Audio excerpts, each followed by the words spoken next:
Welcome to the show. We have a great show today. I think it's going to be a lot of fun.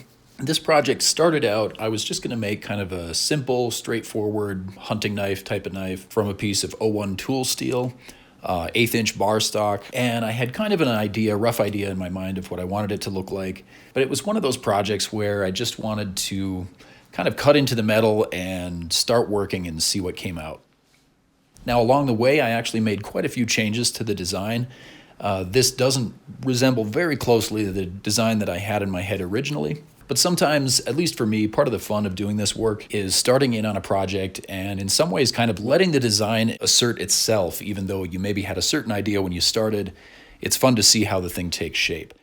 Now, I definitely wouldn't recommend this for every project. For one thing, I think it's very important when you're a beginner, especially like I am, to put some effort into following a design from start to finish, more or less exactly. And the reason for that is because it helps you, or at least it helps me, to determine kind of those areas that I really need to work on in terms of developing skill or developing precision. But once in a while, it's fun to just kind of cut loose and let my artistic side kind of assert itself. So this project will have a couple of twists and turns, and along the way, I think there'll be plenty of opportunity to learn from mistakes. And one of the things is just not giving up. You know, there's that old saying, knife makers don't make mistakes, they just make smaller knives. I think this video will really be kind of a walk through that process. To begin with, I'm using factory milled O-1 tool steel, and that's definitely not the cheapest steel on the market. So whenever possible, I want to make the maximum use I can of this type of stock. And as you'll see, there are a couple of points where I slipped up and did some pretty extensive damage, at least damage to the design as I had originally intended it. So I'm going to give you a little bit of a window into my process of correcting mistakes and the balance between striving for perfection or striving to get better, but also accepting that it's a learning process and finding innovative ways to get the most out of the material you have and the skills you have wherever you're at in your learning process. If you've watched many of my videos, you'll probably be familiar with most of this process. I'm using an angle grinder to rough out the shape of the knife. In some ways, this may seem like almost a crude process, and sometimes it's a little bit scary because it's real easy to go too far and make a cut deeper than you wanted to make. But I think a lot of you are probably like me. You're working with tools that you have, and you don't necessarily have the resources to just rush out and buy the exact tool you need for a job. And I think mastering the angle grinder can be a very, very useful skill for a knife maker, especially a knife maker on a budget.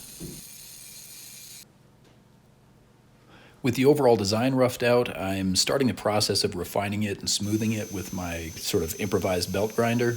This is, of course, just a Harbor Freight belt sander that's turned over and clamped into a vise. As always, there are many safety considerations when you're using a tool. Well, a tool like this, there's plenty of safety considerations anyway, but especially if you're using it in a way that it was not necessarily designed to be used. You'll see that I'm wearing gloves through a lot of this video. I don't normally recommend using gloves with a lot of power equipment, especially stuff that's moving at really high speeds, because if something gets snagged wrong, it can pull your hand in and you can do real damage to yourself. So anytime you see me using gloves, I'm always using great care to avoid any possibility of serious injury. The truth is that up here in the mountains, it has turned cold over the last couple of weeks, and I really have not been able to keep the shop warm. So a lot of the clothing I'm wearing here, maybe not ideal for working around power equipment, but it was necessary because I think the temperature in the shop was about 30 or 35 degrees at the time I was doing a lot of this work. When it comes to working with a piece of factory milled steel like this, I always try to avoid doing very much work on the flat sides, because ideally you would go with that nice milled flat surface when you're grinding in your bevel. But sometimes it's necessary to do just a little bit of surface sanding, either to get some mill scale off of there, or in this case I had some markings and things. But any of that type of work will usually be very, very light. From the start, I knew I was going to be putting a hammer forged and blackened finish on this piece. In this case, where I'm doing so much stock removal, that's obviously going to be more a cosmetic process than an actual forging process. But regardless, I know that I need practice putting in a nice, clean bevel by hand. And for me, I'm trying to take every opportunity I can to develop those skills and identify problems where I may have problems. So you'll see me taking care and kind of doing my best to try to create nice, even bevels. For me, I've found that maybe the most important aspect of bevel grinding is that you do everything deliberately. If I approach the belt and I kind of mess around and second guess myself as I'm working, I'm bound to get a bad bevel or maybe several different sort of angles of different bevels. But I found that the best is just to line up the knife the way you want it, take a good guess at the angle you need, press it into the belt, feel that angle, and then do your best to just draw it in one even motion all the way across the length of the blade. And of course, as with every skill in knife making, the more you practice, the better you're going to get. I still don't feel that I'm at that place yet where I can reliably get a good bevel every time. But it is fun sometimes to look back over older projects and just see how much improvement I've made from where I was maybe 3 months ago or 6 months ago. If you have projects that you've worked on and you've screwed something up, don't just throw them away. Hang on to those old mistakes for 2 reasons. One, because you never know when some material like that might actually be useful for another project you're working on. But also so you can go back and get a snapshot of where you were maybe 6 months ago, 3 months ago, and kind of get a sense of how you're developing. Plus, you can sometimes identify problems that you really haven't gotten over, and at least for me, that gives me areas that I know I need to focus on. Now, there's a moment in here where I'm pushing into that belt. The bottom of the blade actually slipped forward off of the table, so the whole flat part of the blade made contact with the belt. And of course, that completely screwed up my bevel. Now, let's say I was making this project for a client and they had a specific design they were going for. This would have been a very discouraging mistake. Because of course, once you've gouged the metal like that, you can't put it back. And that bevel is plainly ruined.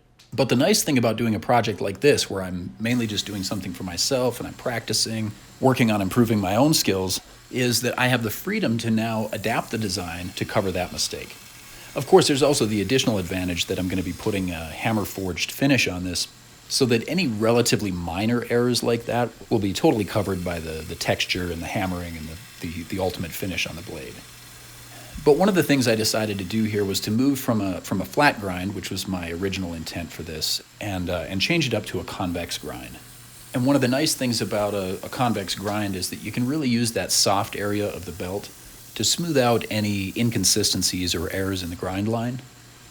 So from this point on, you see me doing a lot of work against that softer area of the belt to smooth out that transition and restore a nice symmetrical appearance to the grind. Once I had the grind finished, I took a look at the overall shape of the knife. It seemed a little imbalanced because the handle seems really slender and kind of narrow. It's the kind of handle that you would expect to do fine work with. And then I have this really a very large blade relative to the size of the handle. That just didn't quite sit right with me, so I decided I would change up the blade geometry a little bit, try to lighten up the blade a little, and also put a little bit more maybe visual interest into it. To do that, I went back to the belt grinder in the vise and just kept working on it until I had a shape that I really liked. And then because the actual blade edge was changed by the work I was doing, I had to do a little more work on the 1x30 to correct the edge geometry. And with that done, it was time to do the little bit of forging work and get it ready for heat treat. So you'll see I'm not really forging the blade. The shape of the blade is basically already defined. There might be some subtle changes through this process of just hammer forging the surface, but mainly I'm just doing this to add character and visual interest, to kind of induce a few little hammer strikes or pits in the blade so that the finished project will have that nice hand-forged look. So once I'm satisfied with the finish, I make sure to just tap things back into place. When you're doing this type of work, you'll always induce some kind of a bend somewhere, and so you have to correct that. And I've found that it's best to let the knife cool a little bit before you really try to correct that, or else it's very easy to overcorrect. For the heat treat, I'm using oil. That is what's generally recommended for O-1 tool steel. I'm going to bring the oil up to, I'm shooting for about 150 degrees as a preheated temperature before I do the actual quench. And for me, this is a somewhat subjective process. I just don't have a thermometer out there to measure with, so I'm using a heated scrap of steel to warm the oil, and then I'll just kind of check the temperature on the outside of the can by tapping it. You definitely don't want to stick your finger in there, because if you heat the oil up too much, you can definitely get a nasty burn. But you should be fine just lightly tapping the outside of the can.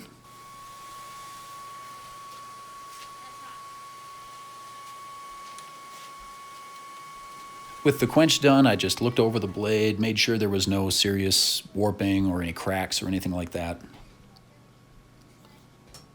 So here you'll see me trying a new technique. Well, it's not a new technique, but it's new to me. using beeswax to add a protective layer, and it also tends to darken the steel. I've read different things about the correct temperature for this. I think ideally you would have the steel up to a higher temperature than what I have it here to do this beeswax coating. But the problem there is that if you get it too hot, you're gonna wind up tempering the blade too far, and you're gonna lose some of the hardness from the quench. So for me, I made sure to kind of stick to the spine area of the knife, and I tried to keep the steel, 300, maybe 400 degrees, so that I didn't exceed the tempering temperature that I'm gonna use here in a minute. Of course, it can be hard to judge how hot the steel is, but if you have any areas where you can see the bare metal, as you see it heating up into light straw color, it's sort of a tan gold, that lets you know that the steel is really starting to climb into that tempering range where it's going to be softening. You really don't want to push it beyond that. Now, as I mentioned, this is a new process to me, so if you're planning to do like a beeswax finish on a project that you're working on, I would recommend that you do some research first, maybe watch a couple of other videos or do some reading online. I am still definitely learning, and I found that I did get a pretty good finish out of it, but it was a little bit frustrating because it didn't seem to be going really as smoothly as I expected it to. And I think part of that is it's recommended you use a wire wheel to brush off the steel first to make sure that any scale or oxidation or anything that's on there doesn't get in the way of the chemical reaction you want between the wax and the steel. And I really don't think I had adequately cleaned the blade before I did this, but in the end, it actually worked out pretty well. Well, that is all I have time for today. Part 2 will be out in the next probably 2 or 3 days here. If you're watching this in the future, I will link to that video. I'll have a link here at the end and also in the description below. And there we'll be putting the scales on the knife, of course, doing the tempering process first, refining the blade, putting the final edge on it, and there'll actually be a little bit of a surprise in there. That's all I'll say for now, but definitely check out part 2. And I'll also be testing the knife in that video. We'll at least cut some paper with it, maybe a couple of other things. So that should be a good video. Thank you so much for joining me today.